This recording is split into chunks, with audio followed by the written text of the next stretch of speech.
안녕하세요. 저는 딸이 사랑하는 예비사위를 고발하고 파혼시킨 사람입니다. 제가 나이 52살까지 살아오면서 사기를 한번 당해본 적 없어요. 그래서 뉴스나 기사에 나오는 범죄 소식을 보면 가슴이 벌렁거리긴 해도 늘 남의 일이라고만 생각했죠. 제가 한참 청춘일 때도 무서운 사람들은 나쁜 마음을 먹고도 뻔뻔하게 잘못을 모르고 그랬는데 요즘 사람들도 예전 못지않게 시겁할 만한 짓 많이 하더라고요. 저는 나쁜 짓 하려고 해도 심장이 떨려서 차마 못 그러겠던데 도대체 어떤 심리를 갖고 있으면 그리 대담할 수 있는지 모르겠어요. 사람 아무나 사귀면 안 된다는 거 이번 기회에 확실히 느꼈습니다. 이게 글로 쓰는 거랑 직접 경험하는 것이 확연히 다를 거 알지만 그래도 이론상으로나마 다들 이런 젊은이 조심하라고 공표하고 싶어서 사연을 쓰게 되었어요. 내 주변에서도 일어날 수 있는 일이니 세상 물정에 관대하신 분들 제 이야기 꼭 한번 들어보시기 바랍니다. 저에겐 아주 똑부러지는 딸이 하나 있습니다. 그리고 작고 사랑스러운 아들까지도 제 품에 있죠.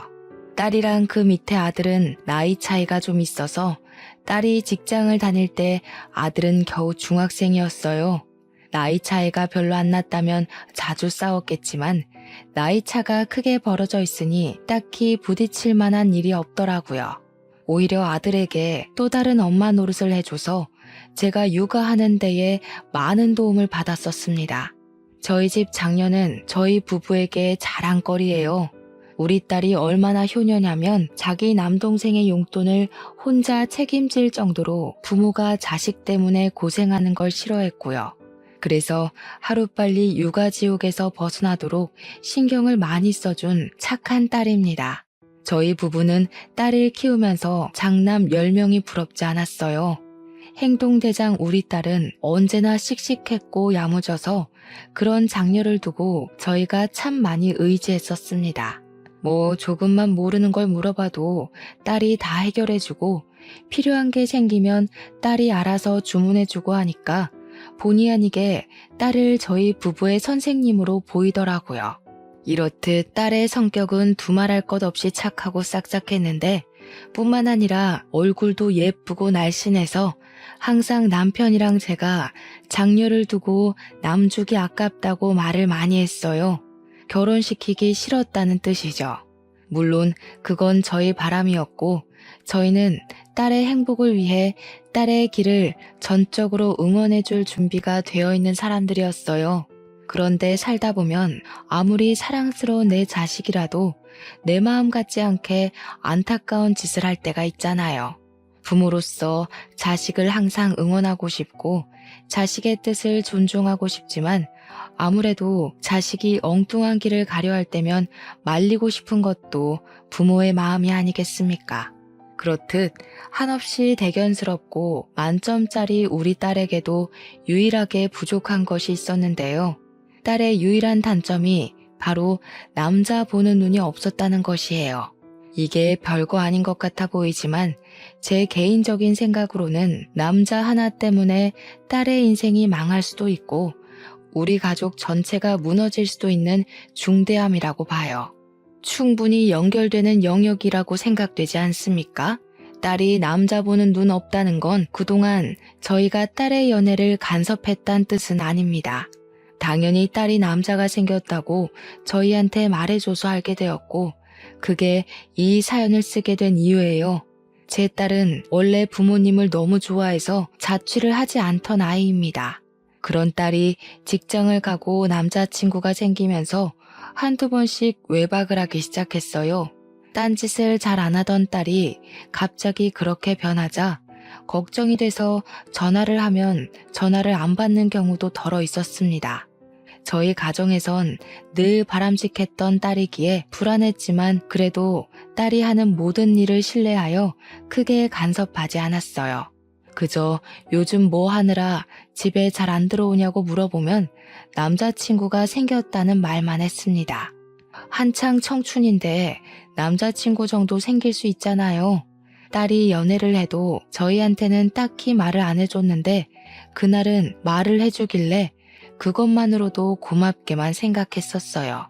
그런데 한날 딸이 결혼하고 싶은 남자가 생겼다고 하더라고요. 그 순간 딸이 지난번 남자친구가 있다고 했던 말이 떠올라서 그 남자냐고 물어봤더니 그렇다네요. 딸 얼굴이 가족과 있을 때 행복한 모습과는 또 다른 얼굴이었습니다. 표정만으로도 남자친구를 얼마나 좋아하고 있는지가 느껴졌어요. 저도 아쉽기는 했지만 유독 남편이 많이 속상해 하더라고요. 원래 딸에게 남자친구가 생기면 아빠들이 속 많이 썩지 않습니까? 그런 아빠 마음도 모르고 딸은 그저 우리에게 결혼할 남자를 소개하고 싶어 들떠 있었는데요. 언제 시간 돼? 남자친구는 지금 한창 장사 비수기라서 아무 때나 시간 가능하대. 나랑 동갑인데 훨씬 오빠 같고 듬직하다? 결혼하면 아마 직장 옮기고 남자친구랑 장사하지 않을까 싶어. 그래, 우리 딸이 선택한 남자니까 분명 좋은 사람이겠지. 엄마 아빠도 시간 언제든지 괜찮으니까 둘이서 날짜 한번 맞춰봐. 남자친구 되는 분은 뭘 좋아한다니? 이왕 식사 준비하는 거 좋아하는 걸로 해주고 싶네. 뭘 그렇게까지 대접해? 원래 그 나이에는 뭐든 다 좋아하고 잘 먹어야 될 나이야. 알레르기 있는 게 아닌 이상 편식하는 남자는 별로다. 내가 저 한우 주문해 놓을 테니까 당신은 밑반찬 몇 개만 준비해요. 남편이 순간 딸의 남자친구를 대놓고 탐탁지 않아 하는 티를 내는 걸까봐 걱정했는데 한우를 준비한다는 말에 저도 마음이 놓였고 무엇보다 딸이 신이 나서 아빠 최고 하면서 부둥켜 안고 난리가 났어요. 씁쓸해 보이던 남편은 그래도 딸이라고 보내야 하는 순간까지 사랑만 주고 싶었나 봅니다. 저랑 남편은 그렇게 아쉬운 마음을 달래면서 애써 딸의 사랑을 축하해줬어요. 아, 물론 남편이 그날 새벽에 화장실에서 우는 것 같긴 했지만 말이에요. 저희 부부는 별로 예비 사위와의 만남이 기대되진 않았습니다. 그래서 예비 사위를 만나는 날도 별로 기다리지 않았어요. 하지만 이미 잡아놓은 날은 성큼성큼 빠르게도 다가왔고 저희는 또 한 번 속상함을 달랬죠. 딸이 예비 사위라고 데려온 총각은 겉모습이 참 번지르르한 사람이었습니다. 어느 집에서 큰 자식인지 우리 딸 못지않게 때깔이 고왔고 우리 딸이랑 아주 잘 어울리는 한 쌍처럼 보였어요. 그래도 당연히 우리 딸이 아까웠지만 일단 예비사위 첫인상만 봤을 땐 안심이 되었습니다. 이왕 결혼하는 거 상대가 외적으로도 깔끔한 사람이면 좋잖아요. 그런데 예비사위와 본격적으로 대화를 하다 보니 수려한 외모만이 장점은 아니더라고요. 젊은 총각이 말은 또 얼마나 재미나게 하는지 저녁상 앞에서 제가 얼마나 웃었는지 몰라요. 아, 어머니께서 미인이셨구나. 어쩐지 유형이 너무 예뻐서 누굴 닮았나 했거든요. 어머니랑 정말 판박인데요. 어머니는 나이 안 먹으세요? 어쩜 피부도 30대 같으실까?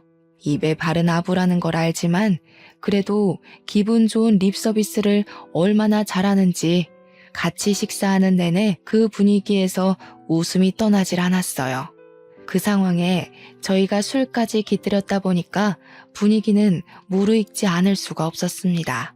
예비사위는 식사 자리에서 내내 딸보다 제게 더 충성을 다하는 모습을 보였어요.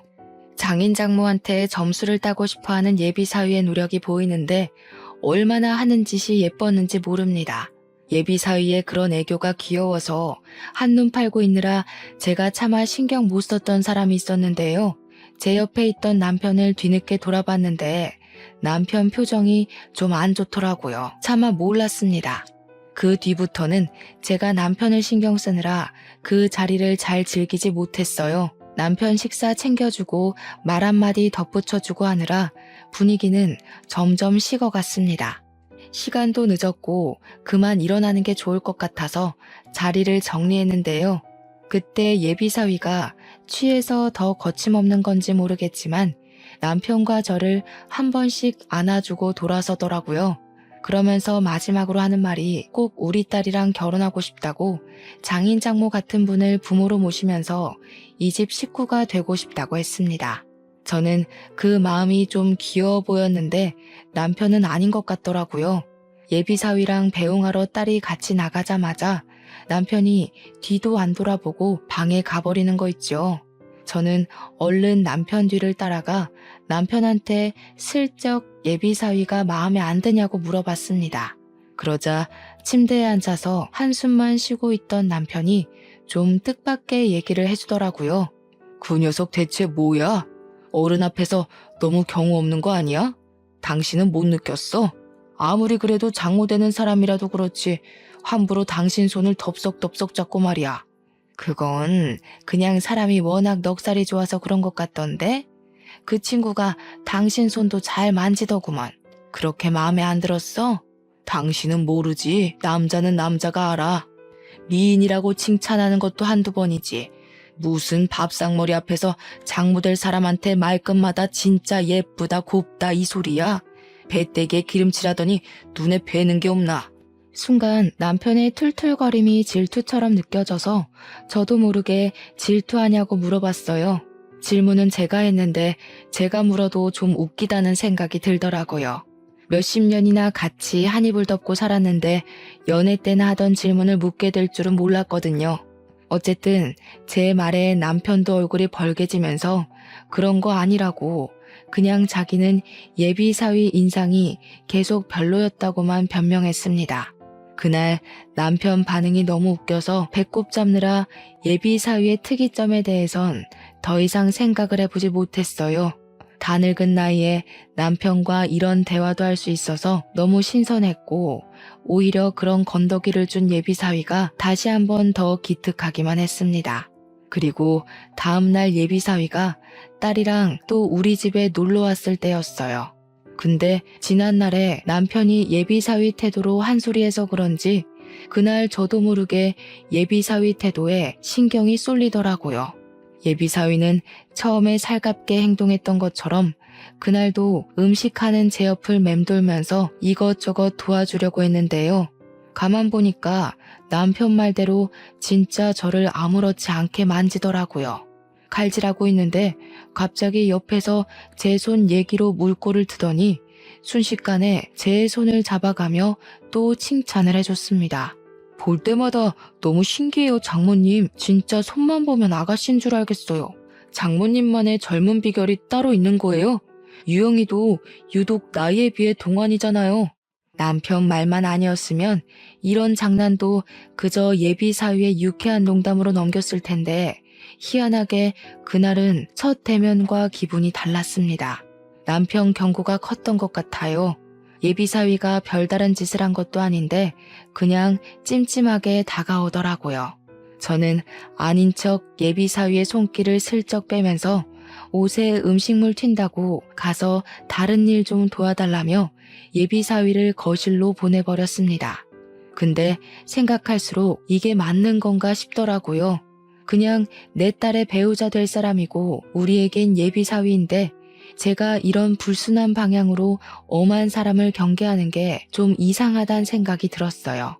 예비사위가 제게 찝적대는 것 같다는 남편의 말이 사실도 아니고 어른이 돼서 괜히 쓸데없는 오해 때문에 우리 식구 될 사람을 대면대면하는 건 좀 아니라 생각이 들었다는 겁니다. 게다가 우리 딸이 데려온 사람인데 우리 애가 어디 개념 없는 남자를 몰고 왔겠습니까? 이러다 괜히 생사람만 잡는 것 같아서 저는 금세 생각을 고쳐먹었어요. 그러니 예비사위의 친밀감이 또 그냥 별것 아닌 애교로만 보이더라고요. 물론 남편은 여전히 예비사위에게 크게 마음을 안 줬습니다. 그래서 예비사위도 장인어른을 좀 어려워하는 것 같았고 가까이 잘 못 가더라고요. 젊은 총각이 그저 자기가 결혼하고자 하는 여자의 부모에게 점수 좀 따려고 노력하는 것 같은데 그 마음이 너무 고맙고 기특하지 않습니까? 그래서 제가 남편을 몇 번 설득하며 우리 식구 될 아인데 너무 무섭게 대하지 말라고 했는데도 남편은 그저 콧방귀만 뀌었습니다. 그럴수록 무한할 예비 사위를 위해 제가 더 챙기는 수밖에 없었어요. 그렇다 보니 예비 사위와 자연스레 더 친해지더라고요. 근데 아무리 친하더라도 이건 제 입장에서 좀 많이 당황스러웠던 건데, 예비 사위가 평소에도 딸이랑 우리 집에 자주 오긴 했거든요. 제가 요즘 애들 가치관을 잘 몰라서 그러는데, 딸이 없는 예비 처갓집에도 사위가 아무렇지 않게 혼자 방문하기도 하나요? 예비 사위가 연락도 없이 우리 집을 찾아왔더라니까요. 저는 살짝 당황하고 말았습니다. 아이고, 김서방이 어쩐 일이야? 오늘 유영이 회사 워크숍 가서 없는데 연락 못 받았니? 알죠. 없는 거 알고 일부러 찾아왔어요. 장모님 심심하실까 봐요. 사실 저도 오늘 장사 쉬는 날이라 놀 사람 없기도 하고 마침 장모님 생각 나더라고요. 오늘 저랑 놀아주실 거죠? 살가워도 이렇게 살가울 수가 있나 싶었습니다. 굉장한 친화력에 깜짝 놀랐어요. 저희 집 사람들은 원래도 의심이나 경계가 많아서 누구에게 먼저 다가가는 성격이 못 되거든요. 그렇다 보니 먼저 손 내밀어주는 예비사위 성격이 고맙다가도 한편으론 좀 낯설고 부담되기도 했어요. 좋게 비유하자면 마치 주인 뒤만 졸졸 쫓아다니는 강아지 같다고나 할까요? 일단 저희 집을 찾아온 손님이니까 대접을 하는 게 맞잖아요. 그래서 얼른 들어오라고 밥은 먹었냐고 제가 예비사위를 챙겼는데요. 예비사위가 잠깐 화장실 간 사이에 남편이 저를 따로 방에 부르더니 예비사위 욕을 하기 시작했어요. 뭐 저런 놈이 다 있어? 정말 미친놈 아니야? 누가 결혼도 안 했는데 신부 쪽 집을 들락날락해. 결혼해도 오기 불편해야 되는 게 처갓집이야. 우리를 물러보는 것도 아니고 무슨 밥 먹일 생각 말고 당장 내보내. 나쁜 의도로 찾아온 거 아니잖아. 다른 집 사위들은 아예 처갓집 대문짝만 봐도 가기 싫어서 마누라랑 싸우기도 한다는데, 그런 거 생각하면 우리 사위는 얼마나 기특해. 마음 좀 좋게 먹어봐요. 언제까지 이렇게 미워하려고. 이러면 우리 딸도 속상해해. 저는 흥분한 남편을 최대한 진정시켰습니다. 제 눈에는 예비 사위가 진짜 말 그대로 넉살이 좋고 우리를 좋아해줘서 적극적인 것 같았거든요. 남편의 의심을 잠재우느라 그 시간 얼마나 진땀을 뺐는지 몰라요. 그래도 남편의 흥분을 잠재우긴 했지만 마음은 돌리지 못해서 방 밖으로 끌어내진 못했습니다. 남편은 빈정이 상해 방에서만 TV를 봤어요. 어렵게 찾아온 예비사위를 다시 돌려보낼 수가 없어서 할 수 없이 제가 예비사위와 같이 시간을 보냈습니다. 예비사위가 TV 영화를 쏘겠다고 해서 제가 잔치국수를 만들고 같이 먹으면서 TV를 봤거든요. 당연히 남편 방에도 국수를 넣어줬고요. 아무튼 둘이서 한참 TV 영화에 빠져 있을 때 그 순간 제가 아들 급식 돈 넣어주는 날이라는 게 번뜩 생각이 나더라고요. 그래서 TV를 보다 말고 모바일 뱅킹에 접속을 했습니다. 얼마를 넣는지 기억이 나질 않아서 잠깐 방에 갔다가 다시 자리에 앉아서 계좌이체를 했어요. 무방비하게 비밀번호까지 드러내면서 이것저것 누르고 송금을 완료한 뒤에 휴대폰을 내려놓았는데요. 그 순간 급하게 고개를 획 돌리는 예비사위를 목격했습니다. 뭔가 쎄하더라고요. 왠지 예비사위가 제 폰을 같이 보고 있었던 것 같은 촉이 오는 겁니다. 저와 눈이 마주친 건 아니었고 예비사위가 마지막까지 눈길을 두고 있던 곳이 희한하게 제 폰 화면이었던 것 같은 느낌이 들었어요.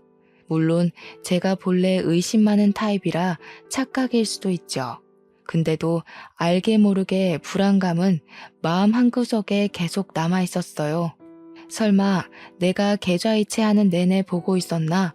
고작 이 증거 없는 의심이 왜 그렇게 불길하게 다가오는 건지. 그 뒤로 영화에 집중할 수 없었고 예비 사위의 살가운 대화 시도에도 표정 관리가 잘 안 되었습니다. 저는 원래 평소에 사람을 잘 믿지 않는데 유일하게 믿는 사람이 딸입니다. 제 남편도 완전히 믿지 않고 오로지 딸에게만 강력한 신임을 갖고 있을 만큼 쉽게 제 자신을 다 보여주지 못해요. 그래서 예비 사위에게도 적당한 맞대응만 해줬던 거지 그놈을 믿고 말고 할 만큼 그런 사이는 아니라고 생각했어요. 그런 상황에서 예비 사위에게 의심 먼저 들어버리니 예비 사위와 겨우 가까워진 사이가 급격히 벌어지고 말았지 뭡니까. 하지만 그럼에도 제가 어쩌지 못했던 건 예비 사위는 딸이 선택한 남자잖아요. 제 기분이 찝찝하더라도 딸보다는 제 판단이 잘못됐을 가능성이 더 크다고 보고 그냥 넘겨야만 했습니다. 그렇게 상견례를 날짜까지 잡고 저랑 남편은 상견례 때 입을 옷을 맞추기 위해 백화점을 방문했어요. 직원에게 복장을 추천받고 결제를 하기 위해 카드를 내밀었는데 직원이 카드를 긁더니 한도 부족이라고 하더라고요. 그럴 리가 없어서 다시 한번 해보라고 부탁을 했는데 계속 한도 부족이래요. 제가 분명 집에서 나올 때 1,000만 원 정도의 잔액이 든 카드를 들고 나왔거든요.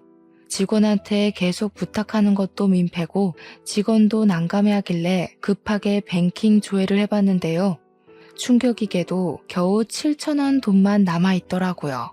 이게 어떻게 된 일이지 싶어 일단 옷 사는 건 보류하고 집으로 돌아와야 했습니다. 저와 남편은 집에 오자마자 혹시 돈을 다른 곳에 옮겨둔 건 아닌지 뱅킹이랑 통장을 뒤져서 확인했어요. 남편도 큰 돈이 없어진 거라 꽤 놀라서 경찰 신고하자고 난리더라고요. 대체 우리 말고는 손댈 사람이 없는데 그 돈이 어디로 솟은 거야? 딸내미도 그 통장 모르잖아. 당신 정말 그 계좌에 돈 둔 거 맞아? 우리 말고는 이 통장을 모른다. 남편의 이 발언을 듣는 순간 제 머릿속에 무섭게 떠오른 사람이 있었는데요. 바로 예비 사위였습니다.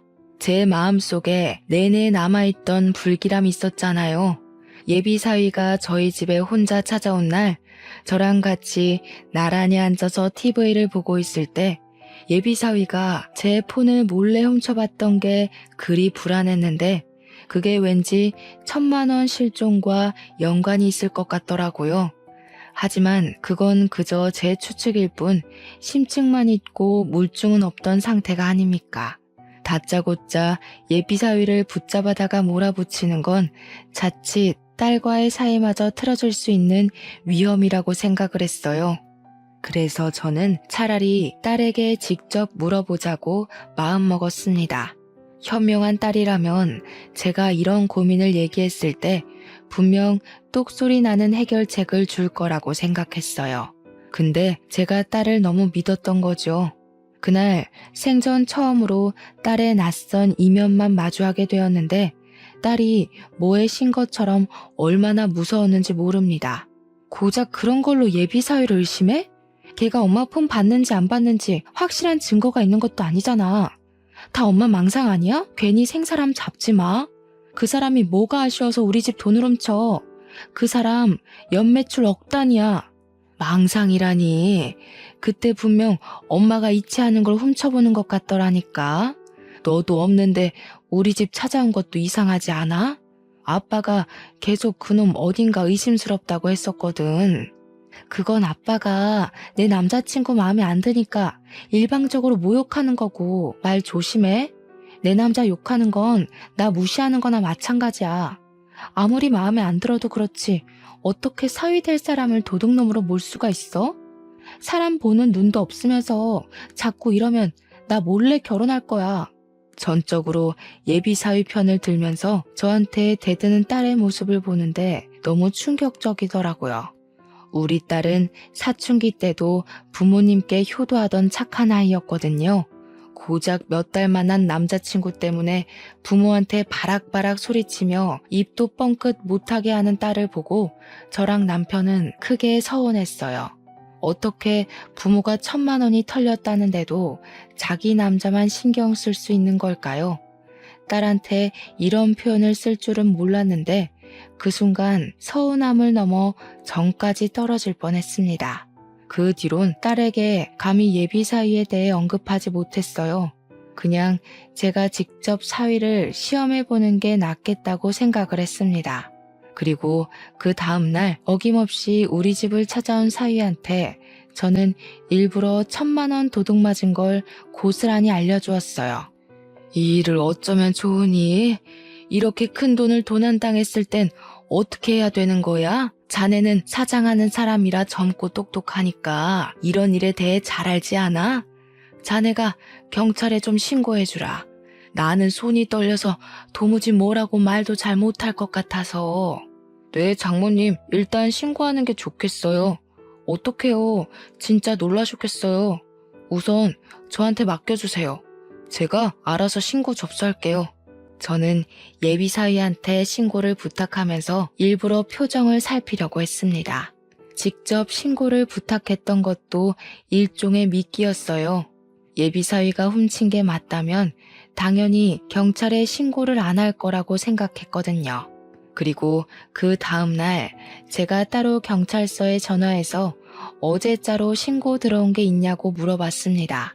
피해액이 1,000만 원인 절도 사건이라고 했는데 경찰이 그런 신고 들어온 거 없다고 하더라고요. 이건 빼도 박도 못하는 증거이다 싶어서 저는 이 통화 내용을 퇴근하고 온 딸에게 들려줬어요.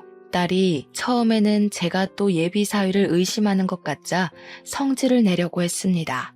그런데 제가 들려주는 통화 녹음을 다 듣더니 살짝 당황한 얼굴이더라고요. 이것 봐라. 내가 분명 그놈한테 신고해달라고 했고 그놈도 신고했다고 했잖아. 너도 그 자리에서 들었으니 알 거 아니야.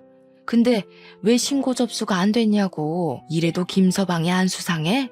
오해한 거겠지. 경찰들이 신고를 한두 건 받는 것도 아닌데 경찰 실수로 누락됐을 수도 있는 거잖아. 그냥 내가 다시 신고할게. 만약 남자친구 짓 아니면 엄마 아빠 가만 안 둬? 나 집 나갈 거야? 딸의 발언은 여전히 예비 사위를 믿고 있었고 서운했지만 그래도 딸이 처음보다는 흔들리는 태도를 보여줘서 그것만으로도 일단 안심을 했습니다. 하지만 이러고 딸이 예비 사위한테 냅다 얘기해버릴지 어떻게 합니까? 제가 유일하게 딸만은 뭘 하든 다 믿어줬는데 이젠 딸까지도 못 믿는 지경이 돼버렸네요. 어쨌든 이제 남자의 눈이 멀어 상황 분간 못하는 딸도 못 믿겠기에 딸한테는 고분고분 알겠다고 기다리고 있겠다고 대답한 뒤 제가 따로 전화해서 직접 신고를 했습니다. 그리고 3일 뒤였어요. 딸이 동생한테 쓰라고 400만 원을 넣어둔 통장이 있는데요. 딸이 한날 돈을 입금하려고 ATM 기기를 찾았다가 그 안에 400만 원이 없어졌다는 걸 알았고 다급히 집에 와서 따진 적이 있었습니다. 그 통장은 당연히 딸이 들고 있는 데다가 카드는 딸 하나, 우리 부부 하나 이렇게 2개로 나눠 갖고 있었어요. 그러니 딸이 우리를 의심할 수밖에 없는 상황이었죠. 우리가 안 했다는 증거를 당장 댈 수 없지만 우리는 아니거든요. 아무리 봐도 그것마저 사위짓 같더라고요. 제가 뱅킹 비밀번호까지 훔쳐보면서 1,000만 원을 빼갔던 강 큰 놈이 400만 원이라고 못 훔치겠습니까? 그래서 제가 딸한테 또 한 번 사위짓이 아니냐고 의심을 해봤어요. 딸이랑 관계가 완전히 틀어질지도 모른다는 각오까지 해야 했지만 설령 그렇게 된다고 하더라도 딸이 그 수상쩍은 예비사위와의 결혼을 포기하길 바랬습니다. 그런데 의외로 이번엔 딸의 반응이 좀 다르더라고요. 제 말에 기분 나빠하기는커녕 뭔가 생각을 하는 듯 잠자코 머리만 굴리고 있었습니다. 그러다 딸이 하는 소리가 안 그래도 그 통장의 존재를 사위가 알고 있다고 하더라고요. 그리곤 지갑에 카드를 찾아봐야겠다며 잠깐 자리를 떴는데 지갑 확인한 딸이 카드 위치가 달라져 있는 걸 확인했고 그제야 딸도 사위를 의심하기 시작했습니다. 딸은 확실히 하기 위해서 하루 뒤 예비 사위 차의 블랙박스에 있던 칩을 몰래 들고 와 확인까지 했어요. 저희 식구가 같이 블랙박스를 확인했는데 사위가 뜬금없이 잘 가지도 않는 편의점을 들린 정황이 발견되었습니다. 저랑 남편은 그걸 보고도 아무런 포착을 하지 못했으나 사위를 잘 아는 딸의 입장은 달랐어요. 딸이 놀라면서 말을 하길 사위는 평소 담배도 피우지 않아서 편의점 같은 데를 잘 안 간다고 하더라고요. 딸의 말을 들으니 확실히 예비 사위의 동선이 이상하긴 했습니다. 딸은 단순히 예비 사위의 편의점 방문만으로 의심을 끝내지 않고 돈이 빠져나간 일자와 편의점 간 일자를 비교를 하여 비슷한 시간에 일이 일어났다는 것까지 알아냈어요. 이것이 진짜 반박 못할 증거였습니다.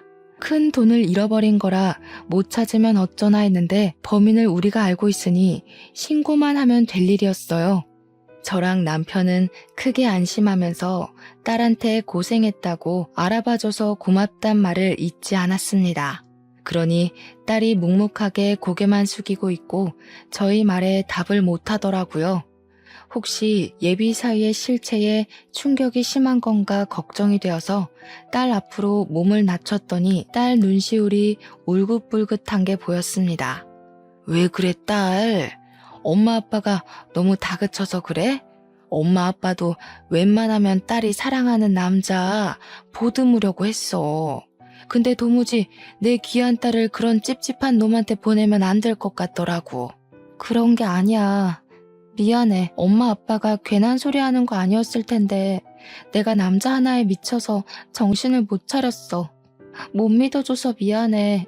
내가 잘못한 거니까 내가 그 자식 해결할게. 피해줘서 진짜 미안해. 딸은 충격이 컸는지 눈물까지 보였습니다. 그 속상한 마음을 알 것 같아서 저랑 남편이 딸을 많이 위로해줬어요. 저희도 딸에게 실망하긴 했지만 그래도 우리 자식이잖아요. 이렇게 사죄하며 우는 건 저희가 원했던 게 아니었습니다. 딸은 드디어 예비 사위와 갈라서야겠다는 마음을 단단히 먹었는데요. 자기는 예비 사위를 끝까지 믿어주었는데 그만큼 뒤통수도 크게 맞은 느낌인가 보더라고요. 많이 화가 나서는 그냥 이대로 경찰에 신고하고 싶진 않아 했습니다. 딸이 무슨 큰 사고라도 칠까봐 남편은 웬만하면 설득해서 법의 심판을 받게 하자고 했는데 저는 딸의 입장을 존중해주고 싶었어요. 그래서 딸에게 뭘 하든 네가 다치지 않는 선에서 코를 납작하게 눌러주라며 응원했습니다. 그 뒤로 딸이 예비 사위를 데리고 집에 올 때마다 돈 얘기를 자꾸 했어요. 예비 사위가 충분히 숨막힌다고 느낄 수 있을 정도로 집요하게 도난당한 돈에 대해서 토론하는 시간을 만들었습니다. 우리 집 식구들이 몇 번 그렇게 찔러봤기 때문인지 사위가 어느 순간 눈치가 보였는지 갑자기 저희 집 오는 발길을 끊더군요. 저희는 1,400만 원을 훔쳐간 사위놈을 어떻게 처단할까만 머리 맞대고 고민을 했어요. 그래서 딸이 생각한 방법이 있는데 좀 추접스럽습니다. 우리도 우리지만 특히나 딸이 사위를 용서 못하겠다고 최대한 추접스럽게 벌을 주고 싶다 그랬거든요. 우습게도 때마침 TV에 변비약이 방영되고 있었는데요. 그 순간 딸이 설사하기 좋겠다고 소리치더라고요. 우리 딸이 남자 보는 눈만 없었지 참 똑똑한 아이기 때문에 저랑 남편은 다시 딸을 믿었고 딸이 시키는 대로 따랐습니다. 그리고 우리는 예비 사위를 다시 집으로 불러들여야 됐어요. 아들 생일이라 뻥치고 식사 자리에 가장해 예비 사위를 초대하게 되었죠. 아직 우리 딸이랑 결혼 생각이 있는 건지 예비 사위가 우리 집 행사에 참석은 하더라고요. 남의 집 돈 훔쳐가 놓고 여전히 결혼할 마음을 갖고 있다는 게 진짜 뻔뻔스럽지 않습니까? 저는 딸이 시킨 대로 예비 사위 미역국에만 설사약을 잔뜩 탔어요. 사위는 초반에 들어오면서 쭈뼛거리며 우리 눈치를 보는 것 같더니 우리가 별일 없이 살갑게 대해주자 완전 경계를 놓더라고요. 그때 되니까 친화력 좋은 예비 사위가 사실은 세상 멍청한 놈이라는 것이 얼마나 잘 보였는지 모릅니다. 예비 사위는 다시 우리 식구 사이에서 대화를 주도하며 혼자 신나서 맛있다고 밥을 퍼먹었어요. 우리 아들한테도 생일 선물이라고 돈을 챙겨주더군요. 저 돈도 사실은 우리 돈일지 아닐지 모르는 거 아닙니까? 생각해보니 우리 돈이라고 봐야겠네요. 1,400만 원을 돌려주지 않았으니 예비 사위에게 매여있는 그만큼의 몫은 당연히 우리 거여야 되잖아요. 식사를 거의 마무리해갈 때쯤 저는 아들에게 더러운 꼴을 보이고 싶지 않아서 먼저 방에 들어가 있으라 했습니다. 그렇게 40분 정도 되었을 때였어요. 사위가 한 번씩 화장실을 가기 시작하더니 나중에는 화장실을 나오자마자 다시 들어가길 반복하는 겁니다. 배앓이를 시작한 거겠죠. 처음엔 저희에게 양해를 구하던 예비사위도 계속 배가 아프니 나중에는 제 탓을 하기 시작하더라고요. 사람이 본능적으로 자기 목숨의 위협을 느끼면 본색이 나오는 법 아니겠습니까? 장모님, 저한테 무슨 짓 한 거죠? 그런 게 아니면 왜 나만 이러는 건데요? 다 멀쩡한데 나만 이 난리인 게 아무래도 이상하잖아. 제 음식에 뭘 탄 거예요? 어머머, 얘 말하는 것 좀 봐라. 내가 뭘 했다는 증거도 없으면서 그리 무섭게 몰아세우는 거니? 이렇게 예의 없는 사람이었어? 음식에 장난질하는 사람한테 무슨 예의를 지킵니까? 무슨 짓 했는지 당장 말해요. 사람한테 해코지했다고 신고하기 전에. 신고 얘기가 나오자 저는 오히려 어처구니가 없어서 웃음이 나왔습니다. 누가 누굴 신고한다는 건지 우습더라고요. 그리고 그때 우리 남편이 예비 사위 말하는 폰세에 열이 받아서 냅다 사위 뒤통수를 후려쳤어요. 감히 장모가 사랑으로 준 밥을 의심해 남의 집에서 똥이나 쳤싸면서 말이 많네. 먹고 싸게 놀게 해줬더니 우리가 네 밥으로 보여? 어디 건방지게 시도 때도 없이 기어올라? 예비 사위는 무슨 말을 하려고 하면 다시 화장실로 뛰어 들어가야 했습니다. 그날 저희에게 더 따지고 싶어 하는 것 같았는데 상태가 영 말이 안 해였던지라 결국 기력 다 빠진 상태로 집을 기어나갔어요.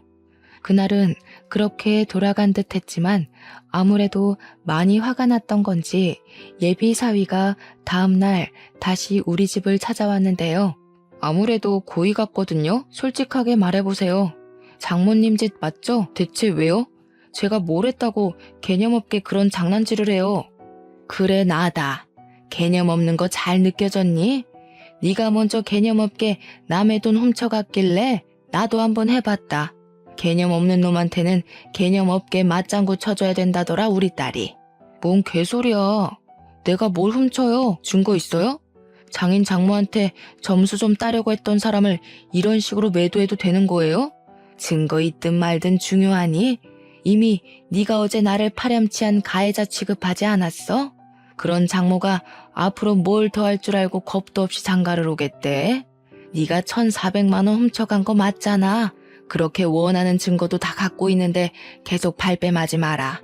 네 처지만 더 불쌍해질 뿐이야. 알아보니까 억대 자산가도 아니더구먼. 이건 딸한테 들은 새 소식이었는데 딸이 예비 사위한테 뒤통수 맞고 예비 사위의 실체가 자기가 아는 것과 얼마나 다른지 뒷조사를 좀 했더라고요. 그렇게 발견한 사실이 장사 매출 연 억대라는 게 거짓이라는 거였어요. 장사치는 맞지만 실상은 팔이 날리는 꼴이었고 적자가 나서 폐업 위기를 맞고 있는 상태였다는 겁니다. 딸이 모를 수밖에 없었던 건 예비 사위가 자기 친구한테 부탁해서 잘 나가는 친구 매장을 마치 자기 것인 것처럼 연기를 했다네요. 알아낼수록 얼마나 기가 찬 놈이던지. 하긴 그렇게 뻔뻔한 짓을 한 놈이니까 증거가 있다는데도 이렇게 얼굴색 하나 안 변하고 범행을 발뺌하는 거겠죠. 어디서 자꾸 구라를 치는지 모르겠네. 증거가 있다고요? 증거가 있을 리 없죠. 나는 범인이 아니니까. 대체 나한테 왜 이래요? 내가 그동안 알랑방귀 끼면서 구토 나올 것 같은 칭찬도 해줬잖아요. 쭈글쭈글한 아줌마한테 아가씨 같다고 칭찬하는 게 어디 쉬운 줄 알아요? 어쩜 이렇게 통했을까. 우리도 너 겉만 번지르르하고 주둥아리 너무 싸게 놀려서 우리 딸 짝으로 턱없이 부족하다고 생각했거든. 그냥 꼬리 잘 흔드는 똥개 같더라고. 근데 그걸 자기가 사위 노릇 잘한다고 착각하는 게 얼마나 웃기던지. 저도 이렇게 막말하는 게 힘든 사람이었지만 예비 사위처럼 하찮은 사기꾼한테 더 하찮게 보이고 싶지 않아서 최대한 예비 사위를 개무시해줬습니다. 그리곤 어쨌든 네가 1,400만 원 가져가는 바람에 돈 없어져서 결혼 못하게 됐다며 파혼을 선언했고, 앞으로 우리 집도 대문도 돌아보지 말라고 부정 탄다고 쐐기를 박아줬어요. 그러자 예비사위가 제 말을 비웃으면서 웃기는 소리 말라고 1,400만 원 없어도 이 집 잘 사는 거 다 알고 있다고 떵떵거리대요. 유영이랑 재산 다 깠거든요. 엄청 애지중지하는 딸이라면서요. 그럼 장인어른 장모님 둘이서 이 집 팔아서라도 결혼식 해줘야죠. 솔직히 두 분은 살 만큼 살았잖아요. 남은 생인 딸이 더 잘 살도록 어떻게든 퍼부어주려고 해야지. 그딴 배짱도 없는 부모면서 딸 아낀다고 말할 수 있어요? 예비사위는 갈수록 더 미친 망언을 내뱉기 시작했습니다. 그러자 방에 숨어서 우리 대화만 듣고 있던 남편이 분노를 못 참고 뛰쳐나왔어요. 혹시라도 남편이 예비사위에게 손찌검하면 예비사위가 괜히 신고하는 만에 난동 부릴 것 같아서 제가 남편더러 방에 숨어 있으라고 했거든요. 뛰쳐나온 남편은 역시나 바로 예비사위의 멱살을 잡았습니다. 금방이라도 한 대 칠 것처럼 눈을 부릅떴지만 제 말을 기억하고 있는 건지 함부로 예비사위에게 손을 대진 않았어요. 이 정신 나간 놈이 듣자 하니까 갈수록 정신 나간 소리만 해대네. 재산을 다 깠다는 놈이 네 주머니에 똥파리 날리는 건 왜 말 안 했냐? 거지 새끼라서 우리 집 와가지고 밥 처먹고 실실거렸나 본데 그걸 우리가 몰라서 내버려둔 줄 알아? 젊은데도 고작 깡통밖에 안 되는 네가 불쌍해서 내버려둔 거야. 아씨, 말 심하게 하시네. 누가 깡통이라는 거예요? 그러는 장인어른이야말로 깡통 아닙니까? 멍청하게 두 눈 뜨고 1,400만 원 뺏겼잖아요. 자기 주머니 간수도 못하면서 어디서 가짜는 꼰대질이야? 남편은 결국 참지 못하고 예비사위를 주먹으로 내리쳤습니다. 남편이 제 말을 지키지 않았지만 저도 그 순간 예비사위의 만행을 더 이상 못 참아주겠더라고요. 주먹 한 대 맞고 얼얼하게 서 있는 예비사위의 발등을 콱 밟아버렸습니다. 그러자 예비사위가 비명을 지르면서 구부러지더라고요. 쓰러진 예비사위를 남편이 다시 붙잡고는 결정적인 발언을 했는데 예비사위가 우리들 공격에 머리 끝까지 열받았는지 마찬가지로 결정적인 멘트를 날려주는 겁니다. 네가 지금 똑똑해서 1,400만 원 잘 훔쳐냈다는 거냐? 고작 남의 돈 훔쳐서 입에 풀칠하는 새끼면서 뭘 그렇게 있는 척 똑똑한 척이야? 비렁뱅이다 보니 눈앞에 있는 돈이 담이 났나 본데 내 딸한테 돈 보고 접근했지? 돈에 미쳐서 지 앞날에 뭐가 기다리는 줄도 모르는 멍청한 놈. 그래봤자 네 남은 인생은 깜빵이야. 뭐요? 설마 나를 경찰에 신고한 거예요? 저 자식처럼 생각해준다면서요. 어른이 돼가지고 왜 거짓말을 해요? 아니, 돈도 많은 사람이 그 1,400만 원 좀 없으면 어때서요? 사위 사정이 어려우면 좀 지원해줄 수도 있는 거 아닙니까? 어차피 우리 결혼하면 줄 돈이라면서요. 그걸 미리 빼간 건데 뭐가 잘못된 건데요? 흥분한 사위는 남편이 미끼를 던진 줄도 모르고 스스로 자백을 해버렸습니다. 예비사위가 명확하게 자백까지 해줄 줄은 몰랐는데 잘 됐다 싶더라고요. 그 순간 타이밍 좋게 경찰이 우리 집을 방문했습니다. 예비사위가 갑자기 우리 집에 들이닥쳤을 때 제가 딸한테 연락을 넣었고 딸이 우리 집에 범인이 찾아왔다고 체포해달라 직접 경찰을 불렀죠. 경찰이 예비사위를 붙잡자 사위가 발악하면서 경찰들한테까지 막말을 퍼붓기 시작했는데요. 그러면서 자기 결백하다고 턱도 없는 해명을 또 해대더라고요. 그래서 제가 경찰한테 예비사위가 자백한 녹화본을 보여주며 이 도둑놈 새끼가 1,400만 원 범인이라고 잡아가서 콩밥 좀 먹여주라 했어요. 그때 딸도 블랙박스 칩과 편의점 ATM기 시간을 비교해보면 더 정확한 증거가 될 거라고 제출하기도 했습니다. 빼도 박도 못할 증거가 속출하자 그제야 사위는 저희들 앞에 무릎을 꿇었어요. 한 번의 실수였다. 다시는 그런 일 없을 거다 하면서 가짜는 변명하길래 하마터면 우리 집에 원흉이 될 뻔했던 놈의 말 따위는 더 이상 듣기 싫어 앞에 있던 찬물을 그놈 얼굴에 확 끼얹어 버렸어요. 예비사위는 쫄딱 젖은 생쥐꼴을 한 채 경찰들에게 연행을 당했죠. 다행히 저희 돈은 다시 돌려받을 수 있었습니다. 그놈 입에 들어간 저희 집 쌀은 좀 아깝지만 비렁뱅이한테 봉사했다고 생각하려고요. 그 일로부터 4개월이 지난 현재 저희는 언제 그런 일이 있었냐는 듯 일상은 완벽히 복구되었어요. 딸도 그놈에게 받은 상처를 빨리 극복했더라고요. 그렇다고 남자에 대한 공포가 생긴 건 또 아니라서 우리 딸 참 강하다고 생각을 했네요. 앞으로 어떤 사위가 또 우리 딸의 곁을 찾아올지 모르겠지만 제발 다음 타자 사위는 정상적인 총각이길 바랄 뿐입니다. 자녀 있는 분들 어떤 기준으로 사위나 며느리를 눈여겨보시는지 궁금하네요. 시간 나시면 조언 한마디씩 해주고 가셔요. 민망한 사연일지라도 참 길고 속상했었습니다. 눈살 찌푸리면서도 끝까지 읽어주셨을 청취자분들께 감사드려요.